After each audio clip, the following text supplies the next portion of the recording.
Hello, ये है हमारी नेग्लिजेंस की सेकंड वीडियो। प्रीवियस वीडियो में हम देख चुके हैं नेग्लिजेंस का meaning and first essential element. First essential element किसके बारे में बात करता है? ये बात करता है कि भाई प्लेंटिफ को प्रूफ करना होगा कि डिफेंडेंट की ड्यूटी थी कि उसने प्लेंटिफ की केयर करनी है। आज की वीडियो हम सेकेंड पॉइंट से स्टार्ट करेंगे, जिसमें प्लेंटिफ को प्रूफ करना होगा कि डिफेंडेंट ने अपनी केयर करने की ड्यूटी का ब्रीच किया है। एंड लास्ट में प्लेंटिफ को प्रूफ करना होगा कि भाई जो डिफेंडेंट की ड्यूटी थी केयर करने की, डिफेंडेंट ने उसका ब्रीच किया और ब्रीच होने की वजह से प्लेंटिफ को डैमेजेस हुए। ये चीज़ें प्लेंटिफ को प्रूफ करनी होंगी। तो चलिए हम अपने सेकेंड पॉइंट से स्टार्ट करते हैं। अब सेकेंड पॉइंट में प्लेंटिफ को प्रूफ करना है कि भाई डिफेंडेंट ने ड्यूटी का ब्रीच किया है। ये पॉइंट तो हमें इतना तो समझ आ गया, बट ब्रीच ऑफ ड्यूटी का मतलब क्या होता है? तो ब्रीच ऑफ ड्यूटी का यहाँ पे मतलब है कि पर्टिकुलर सिचुएशन में पर्सन जो केयर करनी थी, जितनी केयर की ज़रूरत थी उन सर्कमस्टांसेस में, पर्टिकुलर सिचुएशन में, वो केयर करने में पर्सन फेल हो गया। ये है ब्रीच ऑफ ड्यूटी का मीनिंग। बट अब एक क्वेश्चन आता है कि चलो हमें समझ आ गया कि ब्रीच ऑफ ड्यूटी का क्या मतलब है, और ये भी समझ आ गया कि डिफेंडेंट ने प्लेंटिफ की केयर करनी थी, बट कितनी केयर करनी थी, क्या स्टैंडर्ड होना चाहिए केयर का? तो इसका आंसर इन्होंने दिया कि सिर्फ इतना सा स्टैंडर्ड चाहिए, हमें इतनी केयर चाहिए कि पर्टिकुलर सिचुएशन में जितनी रीजनेबल हो। वो डिपेंड करेगा केस पर, सर्कमस्टांसेस पर। तो अगर पर्सन, एग्जाम्पल, एक पर्सन है ए, अगर ये पर्सन जो है, अगर ये सही से एक्ट कर रहा है, अगर इसकी तरफ से कोई नेग्लिजेंट नहीं है और ये रीजनेबली पर्टिकुलर सर्कमस्टांसेस में एक्ट कर रहा है, तो ये लायबल नहीं होगा नेग्लिजेंस के लिए। ओके, तो चलिए अब हम स्टैंडर्ड देखते हैं कि कितनी केयर की रिक्वायरमेंट है, कितनी केयर होनी चाहिए। स्टैंडर्ड ऑफ केयर रिक्वायर्ड के हमारे पास 3 पॉइंट्स हैं, जिनमें सबसे पहला पॉइंट आता है the importance of the object to be attain. इसका क्या मतलब है? इसका मतलब है कि डिफेंडेंट ने जो एक्ट किया है वो ये देखा जाएगा कि कितना इम्पॉर्टेंट है पर्टिकुलर सर्कमस्टांसेस में, और उस एक्ट से डिफेंडेंट क्या ऑब्जेक्ट अटेन करना चाहता था, ये चीज़ें देखी जाएंगी। देखिए, जनरली जो लॉ है वो ये नहीं बोलता आपको कि बहुत ज़्यादा केयर करने की ज़रूरत है, बट आपने ऐसे एक्ट करना है, एक रीजनेबल मैन की तरह आपने एक्ट करना है सिचुएशन को देखकर।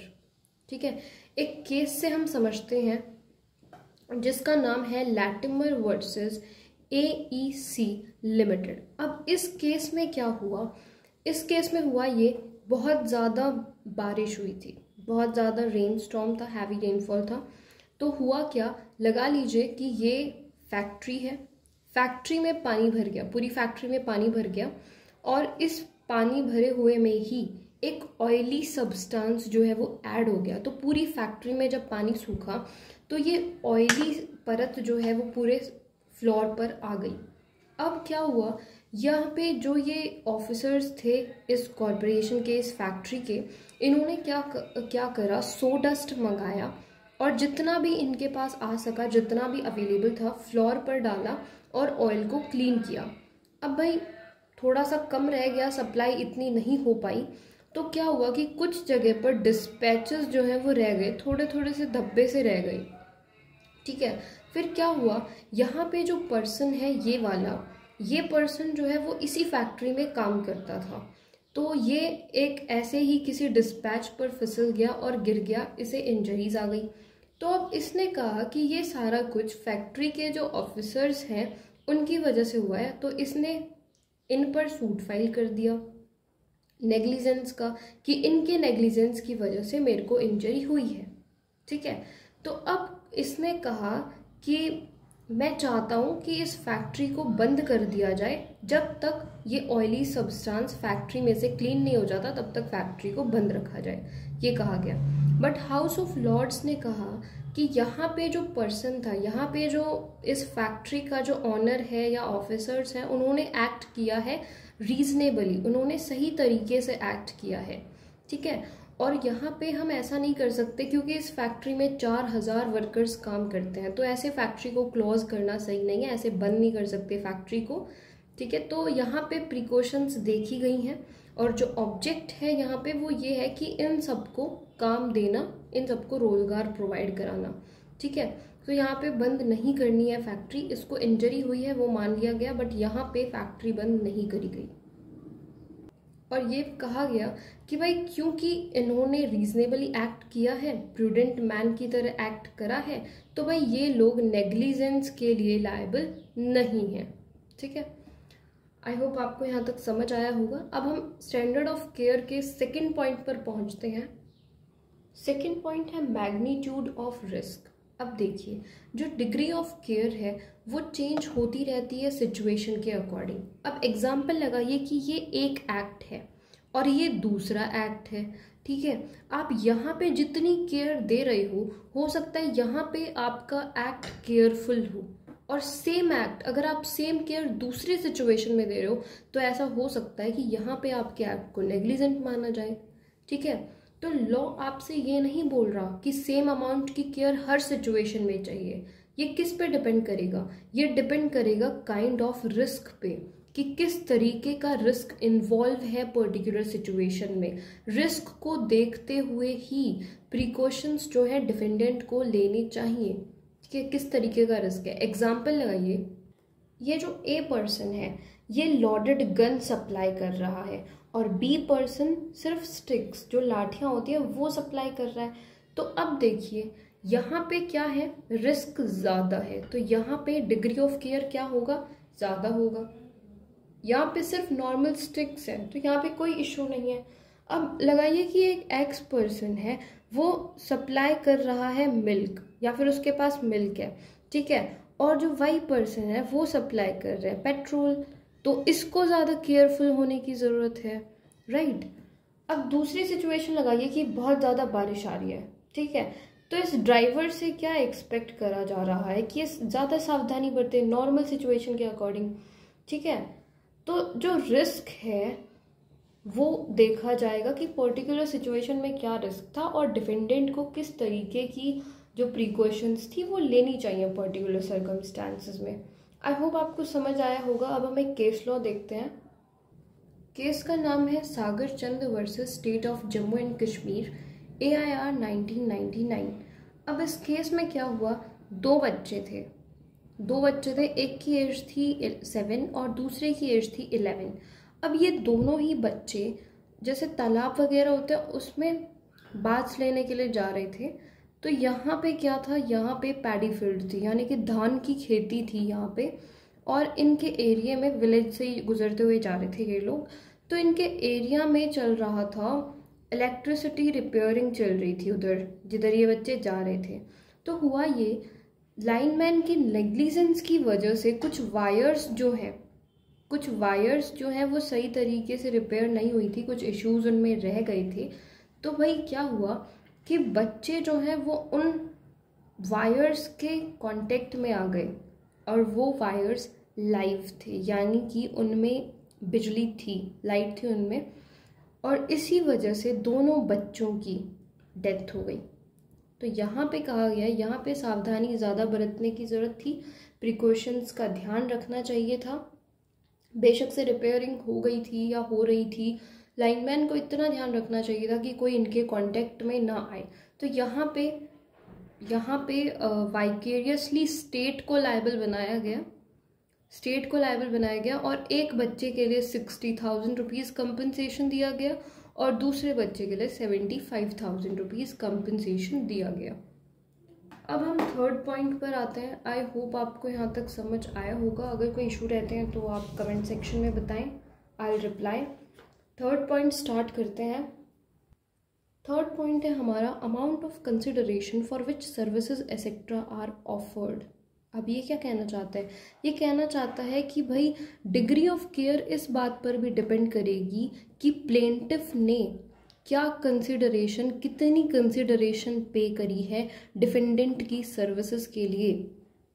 ठीक है, डिग्री ऑफ केयर किस बात पर डिपेंड करेगी कि प्लेंटिफ ने कितनी अमाउंट पे करी है इन सर्विसेज के लिए। जैसे एग्जांपल, एक पर्सन 50 रुपये पे करता है किसी ढाबे वाली चाय के लिए, ठीक है, वहीं एक दूसरा पर्सन 500 रुपये पे करता है 5 स्टार होटल में चाय के लिए। ठीक है, तो अब ये वाला जो पर्सन है ये डिग्री ऑफ केयर ज़्यादा डिमांड कर सकता है। ठीक है, अब एग्जाम्पल, एक पर्सन तो एडमिट है गवर्नमेंट हॉस्पिटल में, दूसरी तरफ दूसरा पर्सन एडमिट है प्राइवेट हॉस्पिटल में, और वो एक दिन के 3 से 5 हज़ार रुपये पे कर रहा है। ठीक है, तो अब ये वाला जो पर्सन है ये डिग्री ऑफ केयर ज़्यादा डिमांड कर सकता है, ये कंफर्ट डिमांड कर सकता है, ये कन्वीनियंस ज़्यादा डिमांड कर सकता है, क्योंकि ये जो पे कर रहा है ये बहुत ज़्यादा है। ठीक है, आई होप आपको ये समझ आया होगा। अब हम एक एग्जाम्पल देखते हैं, केस देखते हैं।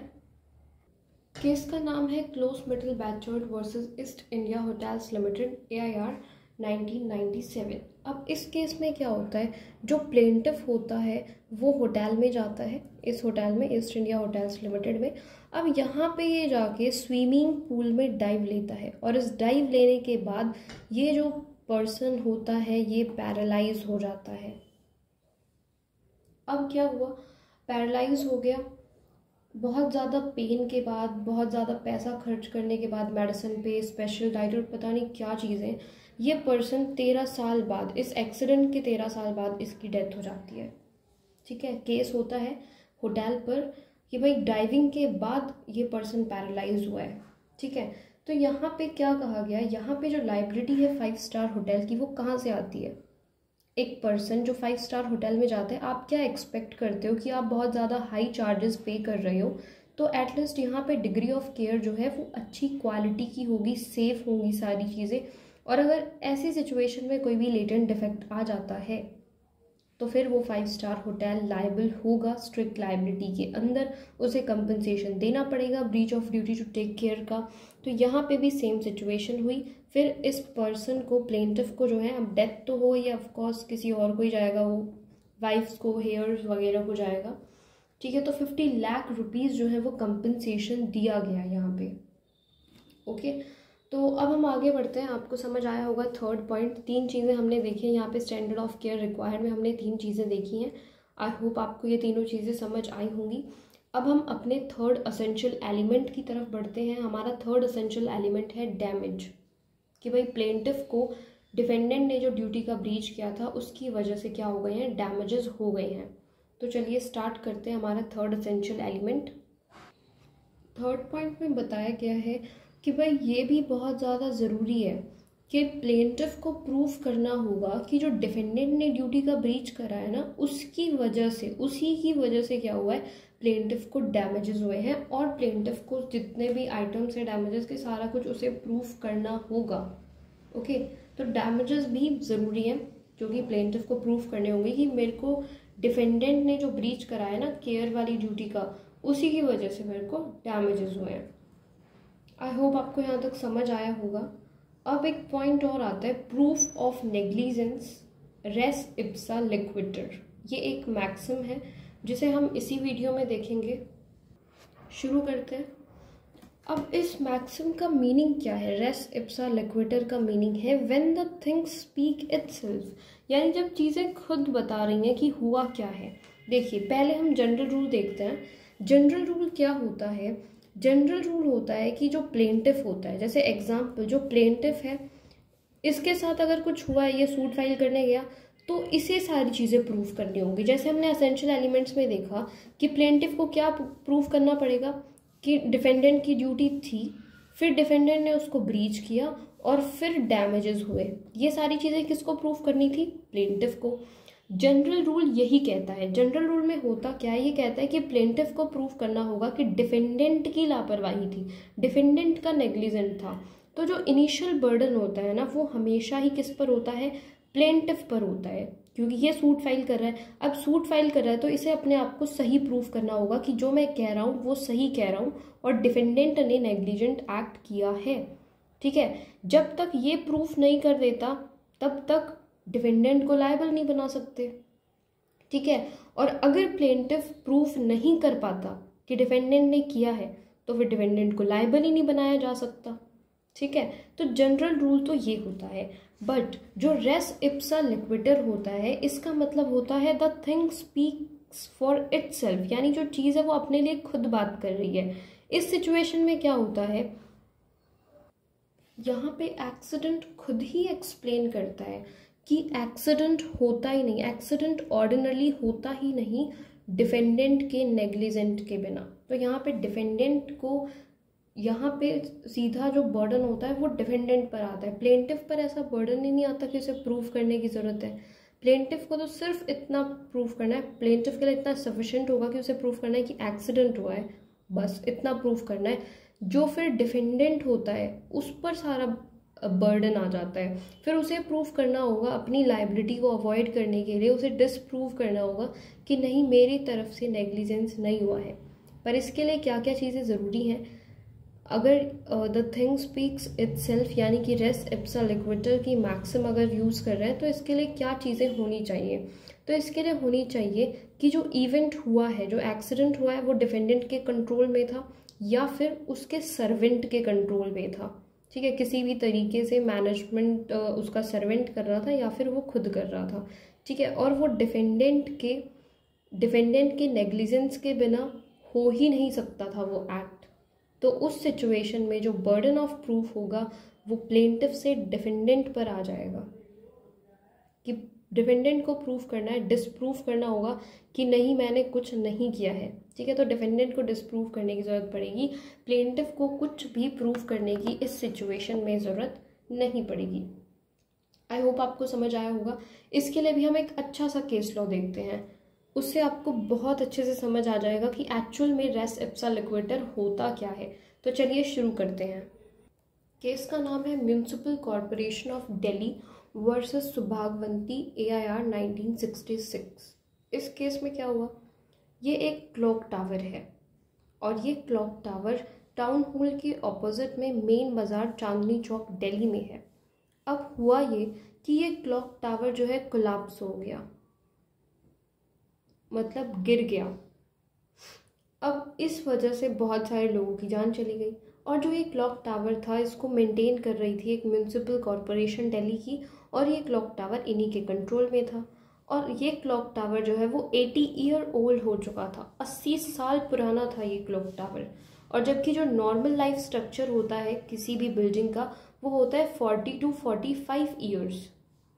अब यहाँ पे जो इन सर्कमस्टांसेस में सुप्रीम कोर्ट ने कहा कि भाई बेचारा क्लॉक टावर अपनी स्टोरी खुद ही तो बता रहा है कि यहाँ पे डिफेंडेंट का नेग्लिजेंस है।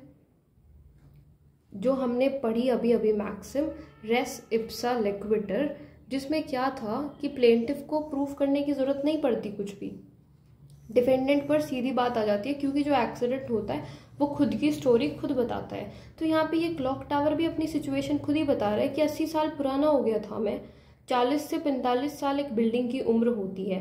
तो यहाँ पे ये मैक्सिम अप्लाई हो रही है। तो यहाँ पे म्यूनिसिपल कॉरपोरेशन को प्रूफ करना था कि नहीं क्लॉक टावर पुराना नहीं था या फिर हम मेंटेन कर रहे थे, तो ये लोग प्रूफ नहीं कर पाए और इसीलिए इस म्यूनिसिपल कॉरपोरेशन को लायबल बनाया गया। यहाँ पे आज हमारी वीडियो ख़त्म होती है। आई होप आपको समझ आ रहा होगा अच्छे से। इश्यूज़ रहते हैं तो आप कमेंट सेक्शन में बताइए, I will reply. Thank you so much for watching.